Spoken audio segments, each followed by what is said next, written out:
Palavra da Verdade, com Hernandes Dias Lopes. Irmãos amados, nós vamos abrir a Palavra de Deus na segunda carta do apóstolo Paulo aos Coríntios, capítulo 3. Segunda carta de Paulo aos Coríntios, capítulo 3.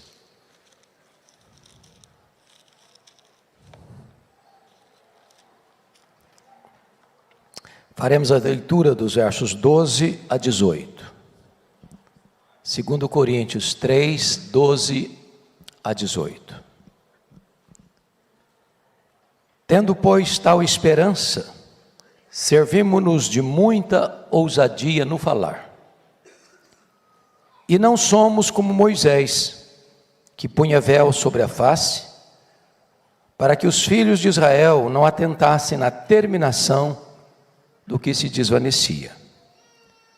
Mas os sentidos deles se embotaram, pois até o dia de hoje, quando fazem a leitura da antiga aliança, o mesmo véu permanece, não lhes sendo revelado que em Cristo é removido. Mas até hoje, quando é lido Moisés, o véu está posto sobre o coração deles. Quando, porém, alguns deles se convertem ao Senhor, o véu lhe é retirado. Ora, o Senhor é o Espírito, e onde está o Espírito do Senhor, aí a liberdade. E todos nós, com o rosto desvendado, contemplando como por espelho a glória do Senhor, somos transformados de glória em glória, na sua própria imagem, como pelo Senhor, o Espírito. Amém. Eu quero hoje trazer uma mensagem bem pessoal, para cada um, como se eu estivesse numa conversa de gabinete, só você e eu. E eu quero tratar hoje sobre um tema intrigante, removendo máscaras. Nós todos conhecemos a festa popular mais famosa do mundo, a chamada festa do Carnaval, a festa das máscaras.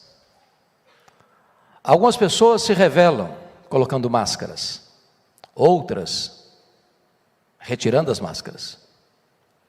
Às vezes imaginamos que esse fenômeno de máscaras é apenas um fenômeno da festa popular brasileira. Mas na verdade, essa é uma indumentária que todos nós usamos. Não gostaríamos, mas é um fato. E se você aí no seu coração já está com os dois pés para trás, com uma certa reserva, dizendo: o senhor não me conhece, eu nunca usei uma máscara, pois você acaba de afivelar uma agora, no seu rosto, a máscara da mentira. Às vezes, as pessoas usam uma máscara para passar uma ideia de que ela é melhor do que de fato é. Ela usa uma máscara para passar a ideia de que ela é mais espiritual do que de fato é. E muitas vezes as pessoas admiram, não de fato quem nós somos, mas quem nós aparentamos ser. Às vezes as pessoas ficam encantadas, não com o nosso performance, mas com a nossa máscara. Diz a Bíblia que quando o profeta Samuel foi à casa de Jessé, para ungir um de seus filhos rei de Israel, ele se aproxima e vê Eliabe, o mais velho, o primogênito, um rapaz bonitão, capa de revista, modelo de beleza feminina, de masculina.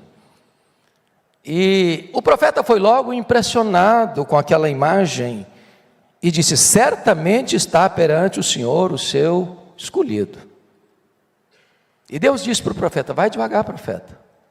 Você está encantado com a máscara. Está por trás dessa beleza toda, não é o que você acha que é. Eu não olho como os homens olham. Eu não vejo a aparência, eu vejo o interior. Às vezes nós impressionamos as pessoas como Judas Iscariotes lá na casa de Simão, em Betânia. Quando Maria derrama todo aquele perfume, aquele preciosíssimo perfume de bálsamo, de nardo puro, ele protestou. Isso é um absurdo, isso é um desperdício.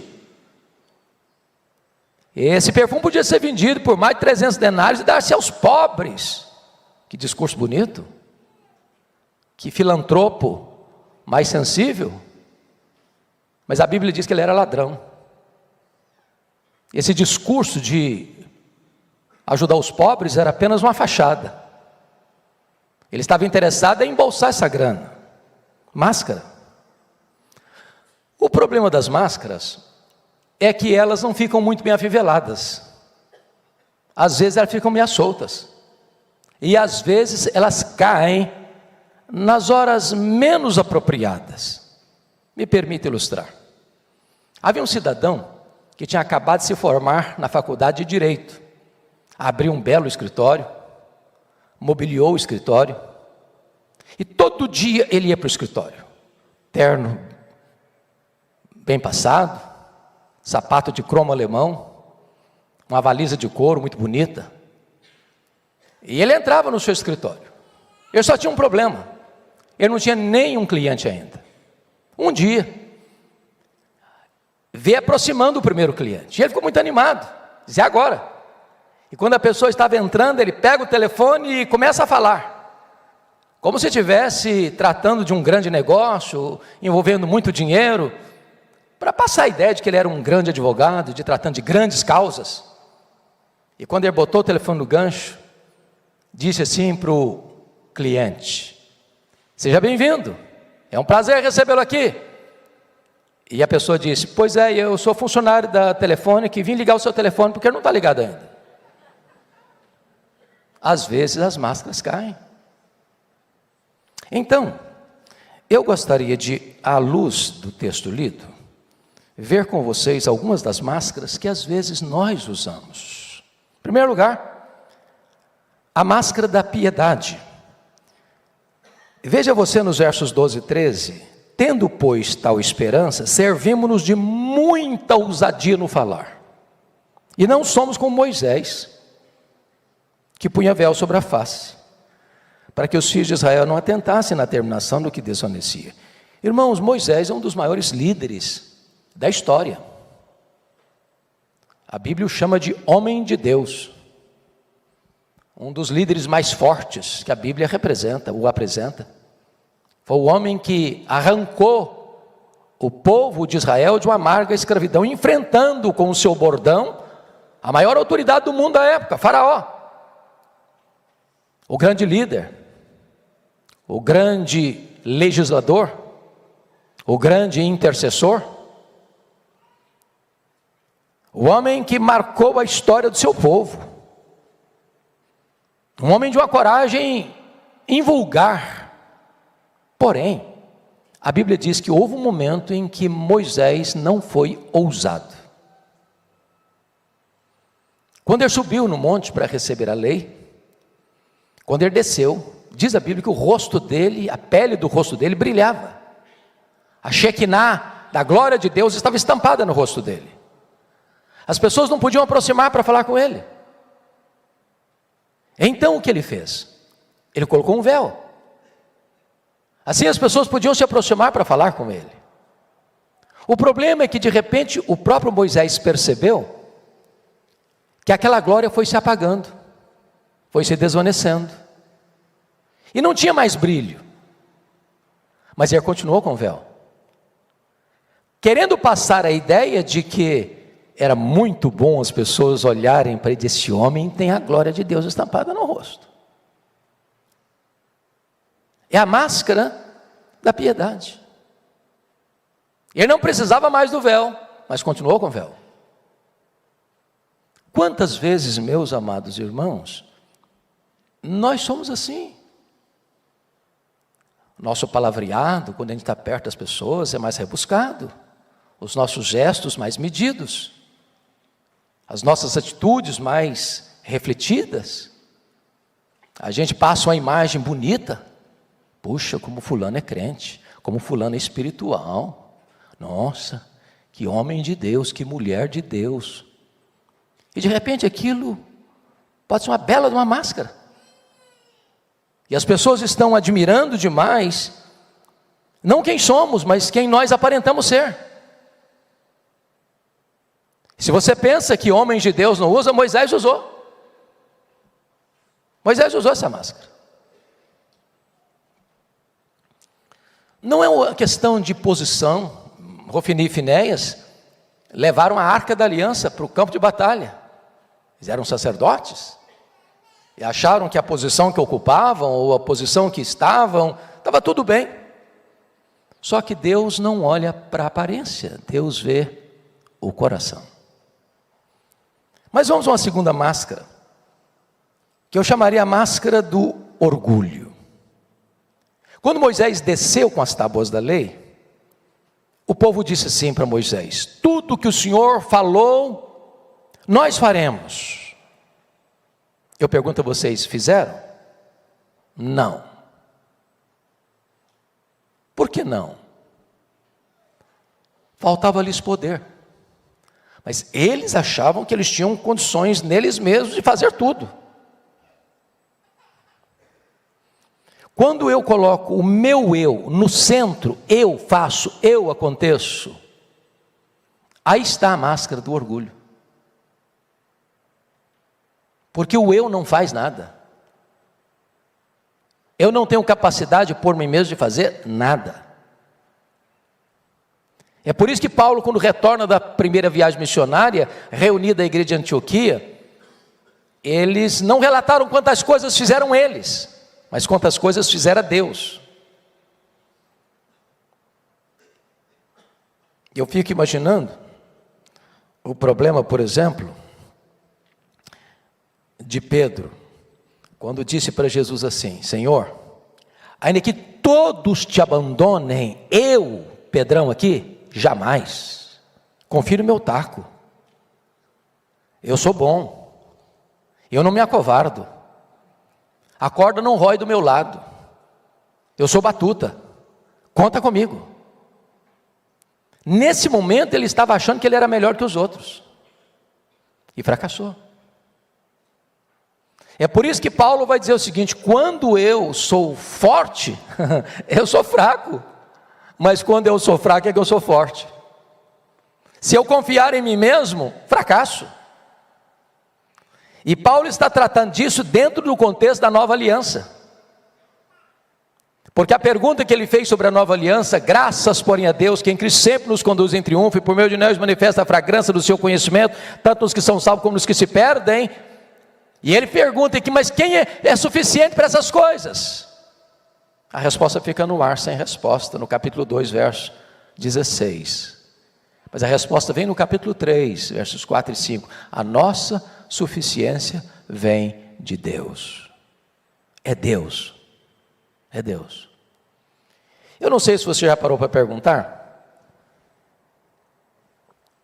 por que Naamã, quando vai a Eliseu, com a comitiva, e ele chega lá, e ele imaginava que o Eliseu ia sair dentro de casa, ia cumprimentá-lo, ia reverenciá-lo, ia fazer uma liturgia do culto da sua cura.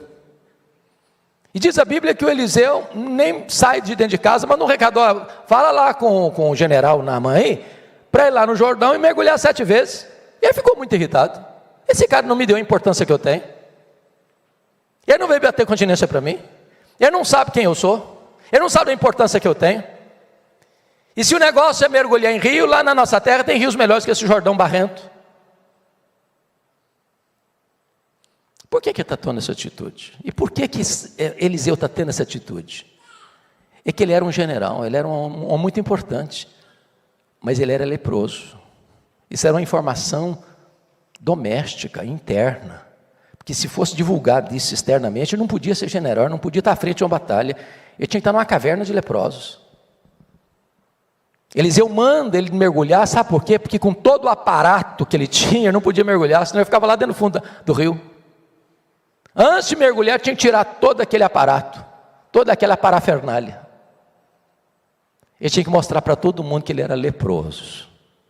Enquanto não houver a disposição de tirar a máscara do orgulho, não tem solução. Bom, mas tem uma segunda máscara, uma terceira máscara. É a máscara da hipocrisia. Essa é uma máscara meio refinada, assim, com um design bem interessante.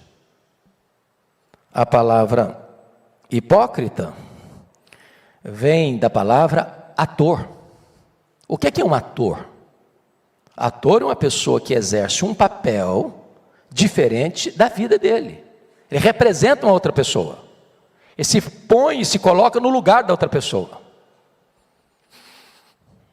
Então, ele tenta aparentar quem ele não é na vida real. Então, me permita ilustrar assim.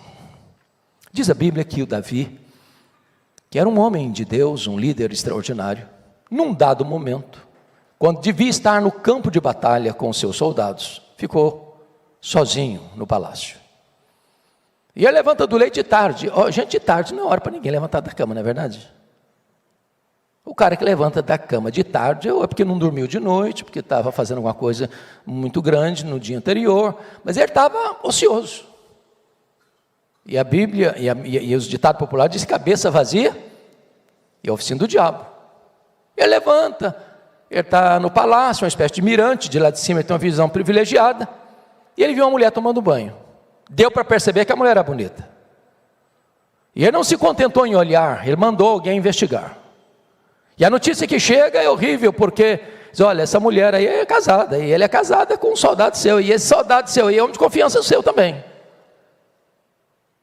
Mas aí ele estava fisgado pela paixão avassaladora, carnal, mandou chamar a mulher. Deitou com ela, coabitou com ela, ela engravidou. A única palavra de Batseba em todo o enredo é esta: estou grávida. Foi uma bomba na vida dele. Bom, agora ele tem que dar um jeito, porque o marido não está em casa, e não sabe quando volta. E essa mulher aparece grávida aí, e os comentários começam a surgir. Aí mandou chamar o cara, e fez de tudo para mandar o cara para casa, mas o cara não foi. Tentou uma, tentou duas, tentou três. O cara está resistente. Davi não contava nem com a falta de colaboração do marido da Batseba, nem com o desagrado de Deus. Bom, então tem que tirar esse cara do mapa. Fez uma cartinha, mandou para o Joabe, falou: Joabe, você bota esse soldado aí, Urias, na frente da batalha. Só um detalhe: não bota ninguém para protegê-lo, deixa ele morrer. Joabe fez isso. Vem a notícia para Davi: ó, tem mais gente morreu, mas o Urias morreu também. Essa era a senha. Aí, bom, ele agora está livre, a mulher agora ele é viúva, ele já tinha um harém, mais uma não ia fazer tanta diferença, então se casa com a viúva. Talvez até recebendo elogios de alguém da nação: olha, Davi é um homem muito sensível, ele teve piedade daquela viúva, casou com ela, tudo certo, nenhum problema. Aos olhos dos homens, nenhuma ponta solta. Aí vai o profeta Natan na casa dele, fazer uma visitinha pastoral. Natan chegou com uma conversa assim, uma história: o Davi, deixa eu te contar uma história. Tinha um cara muito rico e tinha um cara muito pobre. O rico tinha muitas reses, muitas ovelhas, muito gado, muito isso, muito aquilo. O pobrezinho, coitado, só tinha uma cordeirinha, criada lá com os filhos dele, bebia no copo dele, era o xodó da família. Aí esse homem rico um dia recebe uma visita importante na casa dele, resolve fazer um jantar especial, um churrasco. Em vez de pegar, Davi, uma das muitas reses que ele tinha, resolveu ir na casa do pobre, pegar a única ovelhinha do pobre, matar a ovelhinha para fazer o jantar para o cara. O Davi ficou muito irado. Senso de justiça subiu na sua cabeça, no seu coração. Disse: esse cara tem que morrer e tem que pagar 4 vezes mais. Natan botou o dedo no nariz dele e disse: pois você é o cara, você é o homem. Às vezes, irmãos, é muito mais fácil a gente enxergar o pecado dos outros do que enxergar o nosso próprio pecado. Somos duros demais com os outros, complacentes demais com nós mesmos. Passamos pano para os nossos erros, mas somos cáusticos, ácidos com os pecados dos outros. Me permita a segunda ilustração. Hipocrisia. Um cidadão, passando uma grande depressão, de tristeza, de angústia, de falta de sentido da vida, vai ao médico da cidade, faz uma consulta. Diz: doutor, eu estou numa tristeza crônica, uma angústia sem medidas. Eu não sei o que eu faço mais. Eu vim aqui para o senhor me ajudar. O médico disse assim: rapaz, deixa eu te falar. Chegou um circo na cidade, que é um espetáculo. Todas as pessoas que vão lá dão umas boas risadas, saem de lá mais aliviadas. É uma terapia. Vai lá que você vai melhorar. O palhaço lá é espetacular. Ele disse: doutor, o problema é que eu sou o palhaço. Eu sou o palhaço do circo. Tem gente que está sorrindo, está brincando, está contando piada, parece que é o ponto mais alto da alegria, da celebração da vida. E de repente essa pessoa lá, na verdade, lá no travesseiro, está vivendo uma vida miseravelmente triste. Triste. Mas vamos a uma quarta máscara. Eu sei que vocês não têm esse problema, irmãos. Eu estou só tratando isso aqui porque é uma sugestão, da gente estudar. A máscara da duplicidade. O que é a máscara da duplicidade? Os outros têm preconceito, eu tenho convicções fortes. Os outros são presunçosos, eu tenho respeito próprio. Os outros são gananciosos, eu luto pela vida.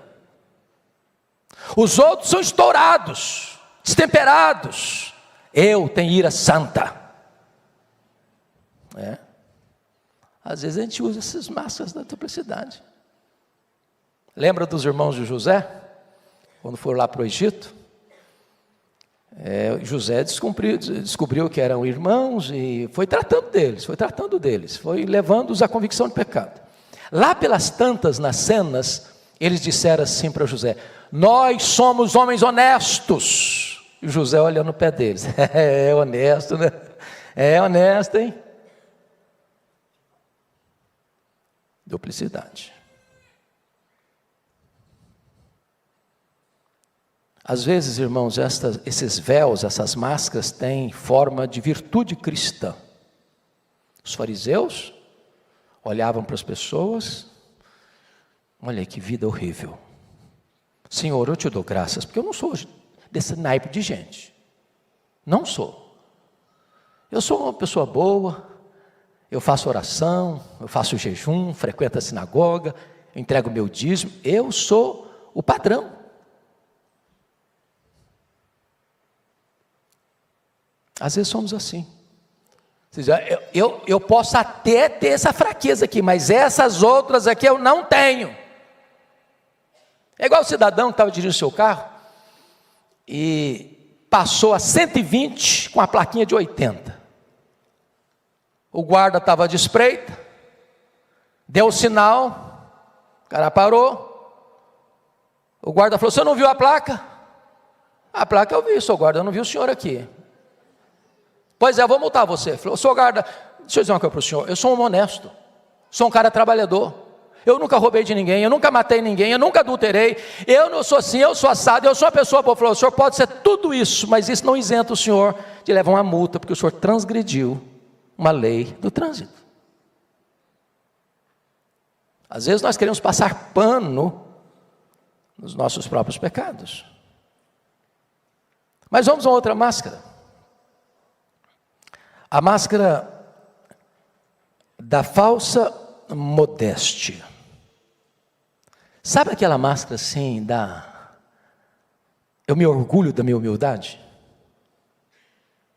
Eu soube, pastor Jailton, que um cidadão, um colega nosso, pastor, foi homenageado pela sua igreja.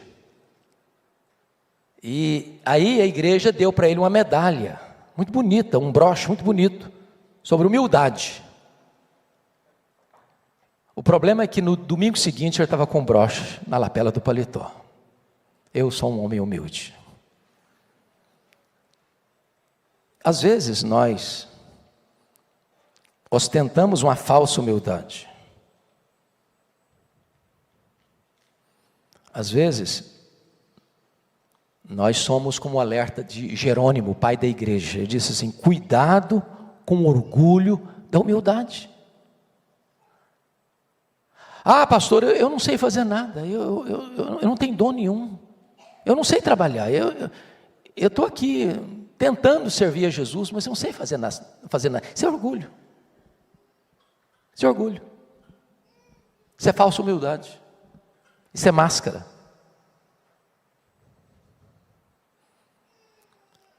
Mas me permita ainda mais uma máscara. A máscara da justiça própria. Essa máscara, via de regra, é usada para aquelas pessoas que são, que nós diríamos hoje, fariseus. São aquelas pessoas que dão muita importância ao externo, à aparência. Então você mede a espiritualidade de alguém pela roupa que ele usa,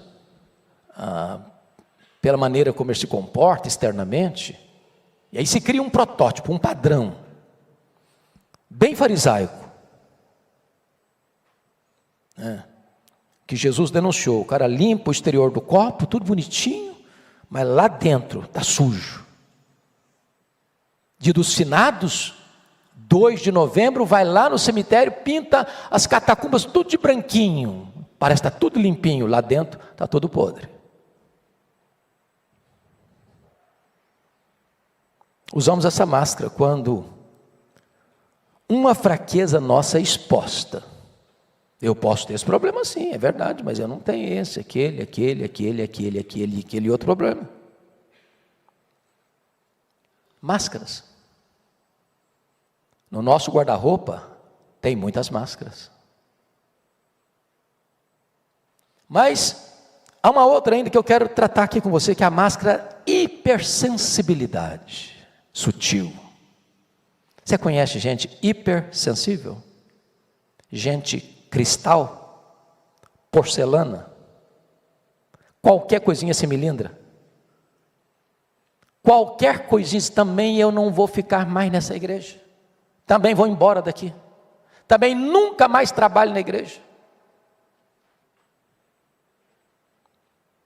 É uma máscara. Esse tipo de gente não suporta que o outro do lado dele seja mais honrado do que ele. Porque ele é o centro. Pensa comigo naquela música que explodiu nas paradas de sucesso de Israel. Saul matou os seus milhares, Davi matou os seus 10 milhares. Falei, não é possível, eu sou rei, e esse cara está sendo mais honrado que eu, não é possível. Irmãos, leia a história de Saul, vocês verão que aqui foi o gatilho que adoeceu Saul. Ele ficou louco, ele perdeu completamente o rumo da vida. Porque tem gente que não suporta conviver com o sucesso, com a vitória do outro. Isso é máscara.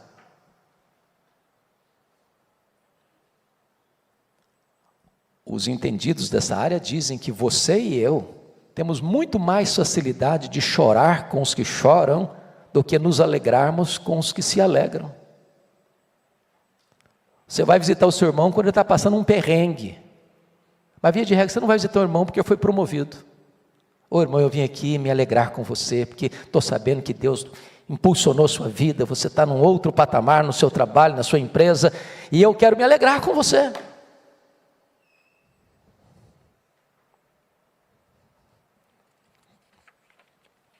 Mas me permita, só mais uma máscara aqui para a gente encerrar. A máscara do ativismo, ou do espírito impaciente. Tem gente que só acha que é espiritual se ela estiver fazendo alguma coisa. Ela precisa fazer. Ela precisa se movimentar, ela precisa agir, ela precisa estar trabalhando, ela precisa realizar alguma coisa. Porque na cabeça dela, o valor dela tem a ver com o seu desempenho. Talvez Marta, a irmã da Maria, ficasse tão irritada com Maria, por isso que ela não suportava perceber que alguém pudesse parar para escutar Jesus. Porque a prioridade para ela é fazer alguma coisa para Jesus, não estar com Jesus.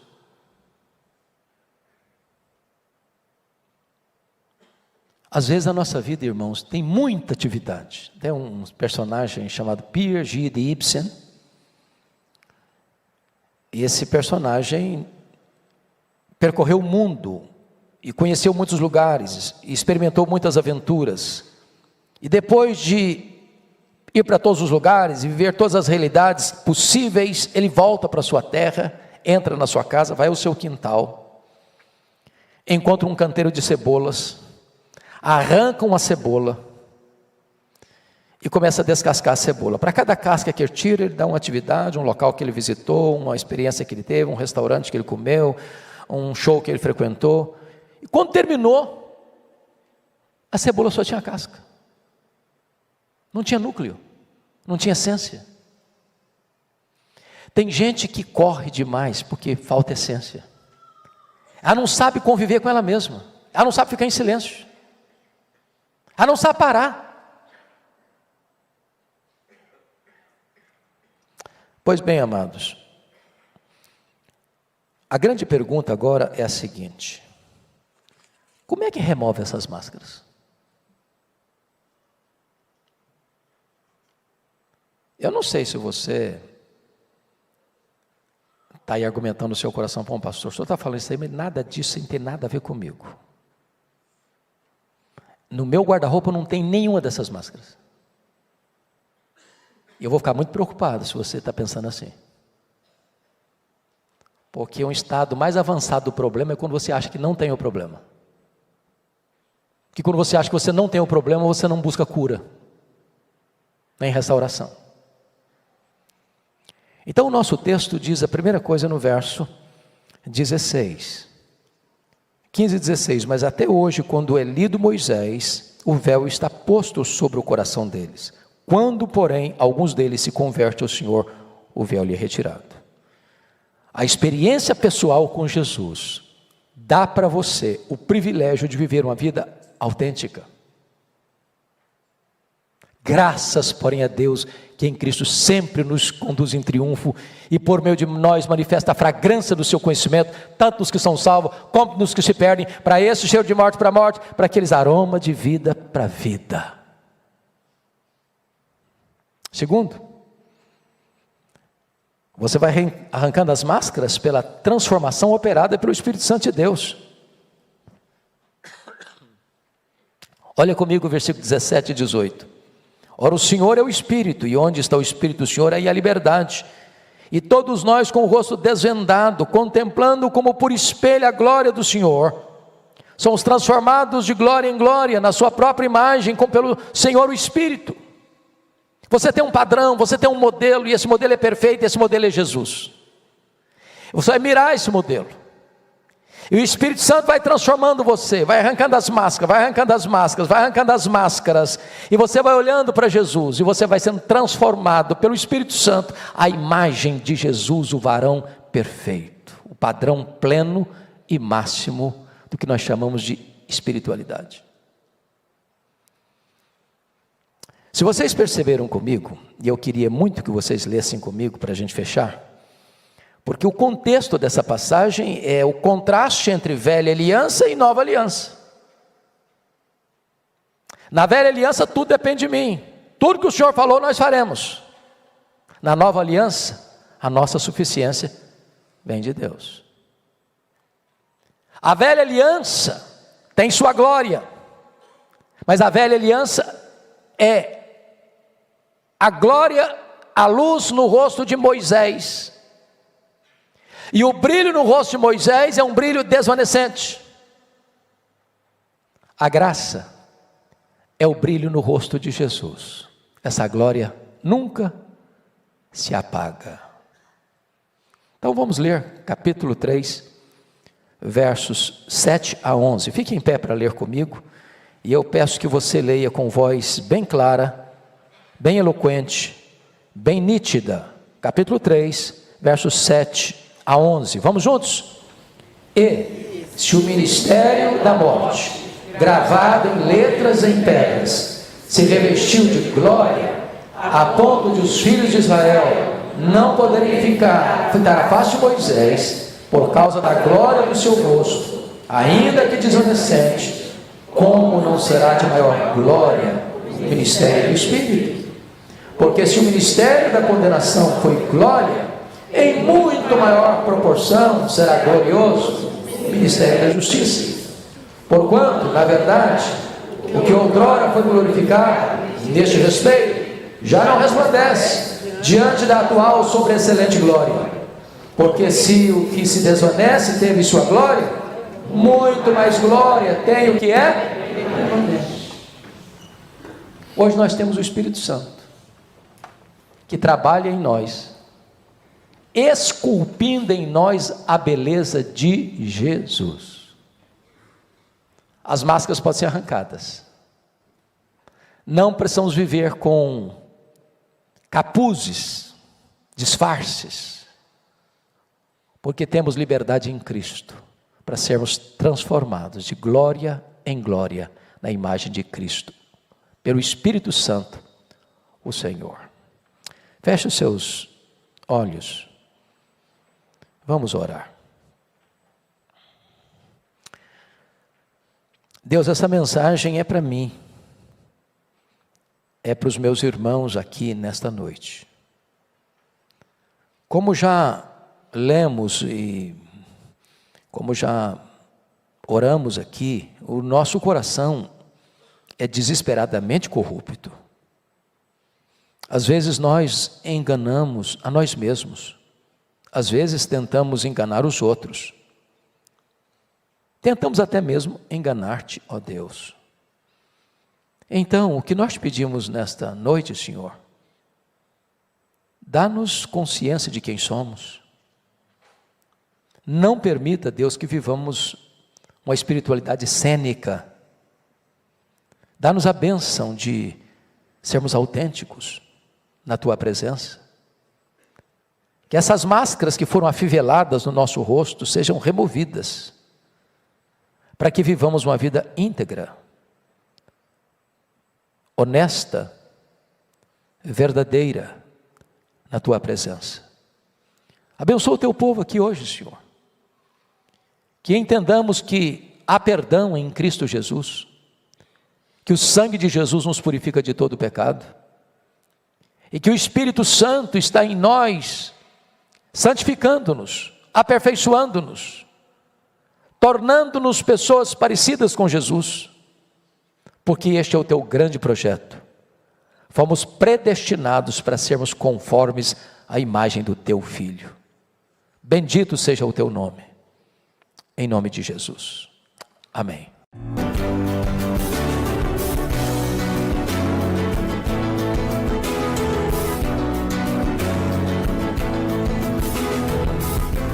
Palavra da Verdade, com Hernandes Dias Lopes.